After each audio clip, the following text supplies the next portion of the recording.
첫 순서는 과학을 알면 세상이 즐겁답니다. 두 사람의 세포가 섞여 만들어진 신비한 인체의 기관, 태반. 엄마와 아기를 이어주는 아름다운 기관이라고도 불리는데요. 아기가 엄마 뱃속에 있는 10달 동안 영양 공급부터 필요한 물질을 교환하는 역할까지 든든한 보호막 역할을 하고 있다고 합니다. 자, 그럼 지금부터 신기한 태반의 세계로 들어가 볼까요?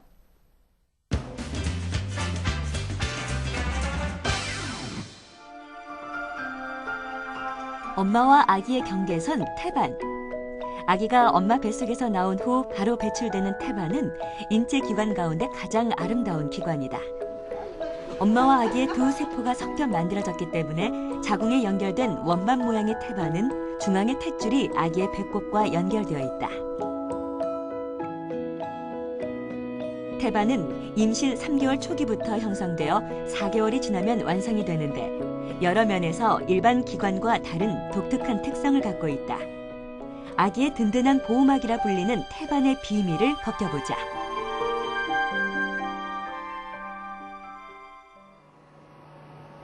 태반은 아기가 10개월 동안 엄마의 뱃속에서 잘 자랄 수 있도록 필요한 핵심적인 기능을 담당한다. 첫 번째 기능은 물질 교환인데 엄마의 산소와 양분은 아기에게, 아기의 이산화탄소와 노폐물은 엄마에게 전달된다. 이때 태반은 아기에게 필요한 것만 걸러 보내는 필터 역할을 한다. 두 번째 기능은 아기의 기관이 제대로 갖추지 못했을 때 그 기관들의 역할을 대신한다. 포도당을 글리코겐으로 바꾸는 간이 만들어지지 않았을 경우 태반이 간의 역할을 대신하는 셈이다.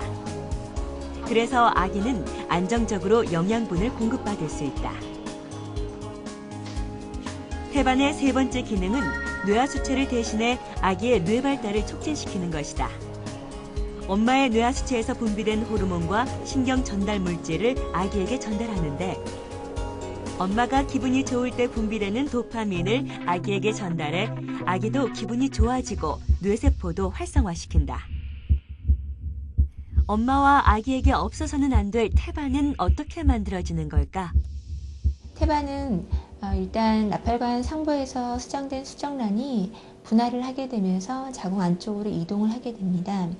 이동된 수정란이 자궁 내벽에서 붙게 되면서 착상이라는 것을 하게 되는데 착상된 이후에 수정란을 둘러싸고 있는 가장 바깥측의 막을 영양막이라고 하고요.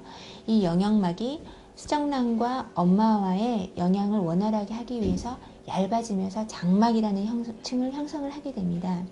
이런 장막층의 일부가 자궁 내벽으로 자라게 되면서 태반을 형성을 하게 되고요.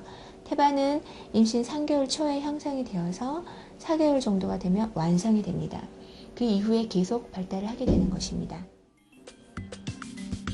태반을 원료로 해서 혈액과 호르몬을 제거한 뒤 단백질을 아미노산으로 분해한 것이 태반 주사다. 엄마와 아기에게 반드시 필요한 태반은 과거엔 불결한 것이라고 여겨졌기 때문에 폐기물로 버려졌다. 그러나 태반의 효능이 알려지면서 웰빙 바람이 불기 시작한 2004년, 태반 주사도 선풍적인 인기를 누렸다. 태반의 효능은 이미 고대부터 알려졌는데 태반을 약으로 쓴 기록은 진시 황제는 불로장생의 약으로, 이집트 여왕 클레오파트라는 미용수단으로 사용했다. 허준의 동의보감에도 그 약효에 대한 자세한 설명이 나온다. 태반은 아토피성 피부염 등 피부병, 만성 간질환, 갱년기 장애, 만성 피로, 노화, 외상 흉터 등 치료 영역이 다양하다. 이는 태반의 성장인자라는 체내 각 세포의 신진대사를 활성화하고 새로운 건강세포를 만드는 능력을 지닌 물질이 있기 때문이다. 피부과에서는 보면 그 항노화 치료이기 때문에 얼굴에 이제 주름이 갑자기 좀 많이 생긴다든가 아니면 기미가 좀 많이 생긴다든가 처짐이 좀 많이 생긴다든가 이런 증상들은 이제 우리가 늙어가면서 느낄 수 있는 증상들인데 그런 증상들이 태반 주사를 하면 많이 좋아지게 되고요. 그다음에 태반은 특히 이제 간에 좋은 걸로 되어 있기 때문에 간이 기능이 좀 안 좋고 그러면 평소에 좀 많이 피곤하거나 아니면 갱년기 증상 등을 좀 느낄 수가 있는데 이럴 때도 태반 주사를 하게 되면 그런 증상들이 많이 좋아지게 됩니다. 하지만 문제는 이런 태반 주사 열풍을 타고 화장품, 의약품 업체에서는 인태반이 아닌 아직 과학적으로 검증되지 않은 동물 태반을 사용하는 곳이 많다는 것이다. 그래서 식품의약품안전청에서는 태반을 활용해서 만드는 의약품 관리를 더욱 강화하기로 했다. 다양한 역할을 하는 만큼 태반에는 아기가 성장하는 데 필요한 모든 것이 담겨 있다. 그래서 의료진들과 과학자들의 관심을 한몸에 받고 있다. 먼저 2004년 9월 국내 대학 연구팀에서 인공 자궁 태반을 개발해 염소 태아를 인공 자궁 태반에서 췌장 48시간 생존하게 하는 실험에 성공했다. 인공 자궁 태반은 폐가 성숙된 미숙아를 보육하는 인큐베이터와 달리 궁극적으로 조산의 문제를 해결할 수 있는 미래의학의 분야이다. 인공 자궁 태반이란 태아가 생존하는 데 꼭 필요한 자궁과 태반을 인공적으로 외부에 설치하여 엄마로부터 태아를 분리하여 외부에서 인공으로 만든 양수 속에서 태아를 성장 발육시키는 그런 실험적인 인공장기입니다.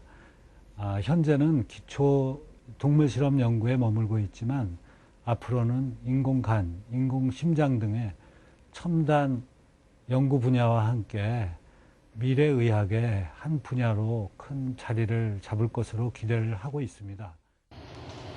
태반에는 최근 주목받는 줄기세포도 들어있다. 특히 탯줄과 태반 안의 혈액을 제대혈이라고 하는데 이 속에 태아의 줄기세포가 다량 들어있다. 제대혈 속의 줄기세포는 백혈병이나 재생불량성 빈혈 같은 혈액 질환의 치료에 있어서 골수 이식 대신으로 이미 널리 쓰여왔다. 그렇기 때문에 제대혈을 보관하는 엄마들이 늘어나고 있다. 우리 몸 안에서 피를 만드는 조혈모세포라고 불리우는 줄기세포가 있고 그 밖에 우리 몸의 모든 다른 조직을 만드는 간엽줄기세포라는 그런 세포들이 있습니다. 이런 줄기세포들이 제대혈에 풍부하게 들어있기 때문에 이런 제대혈을 보관하면 나중에 이런 줄기세포를 이용해서 그 아기 본인이나 엄마의 질병을 치료하는 데 도움을 받을 수가 있습니다. 예를 들자면 치매나 혹은 심근경색 같은 질환에서 치료제 연구 개발이 이미 임상시험 단계까지 이루어져서 앞으로는 점점 더 제대혈을 보관한 그 의학적인 사용 가치가 점점 더 확대될 것으로 전망되고 있습니다. 태반은 기생충처럼 자신을 위장해 면역의 공격으로부터 피한다. 그렇기 때문에 유전적 구성이 다른 엄마의 면역 체계에 의해 공격을 받지 않는다. 이처럼 엄마와 아기를 이어주는 태반의 신비가 밝혀져 난공불락으로 남아있던 질병들이 해결되길 기대한다.